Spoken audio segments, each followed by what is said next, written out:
నా స్టైల్‌లో simple and tasty pulao ఎలా చేయాలో చూపించేస్తా పదండి. Hello bachelors and beginners, follow and make my recipes.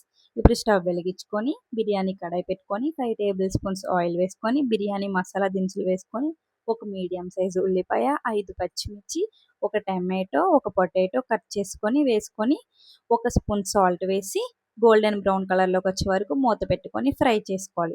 ఇప్పుడు 5 మినిట్స్ తర్వాత మూత తీసి కలిపి కొంచెం కొత్తిమీర, 2 table spoons garam masala, 2 table spoons అల్లం వెల్లుల్లి పేస్ట్ వేసి పచ్చి వాసన పోయే వరకు ఫ్రై చేసి ఒక గ్లాస్ రైస్‌కి 2 గ్లాసెస్ వాటర్, నేను 3 గ్లాసెస్ రైస్ తీసుకున్న 6 గ్లాసెస్ వాటర్ వేసుకొని కలిపి హై ఫ్లేమ్‌లో పెట్టుకొని 5 మినిట్స్ మూత పెట్టుకొని మరిగించుకున్నా. ఇప్పుడు ఎసరు మరుగుతున్నప్పుడు ఒక spoon salt, half table spoons tasty salt వేసి కడిగి పక్కన పెట్టుకున్న రైస్‌ని అందులో వేసి మళ్ళీ కలిపి హై ఫ్లేమ్‌లో పెట్టుకొని ఒక 10 మినిట్స్ మూత పెట్టుకున్నా.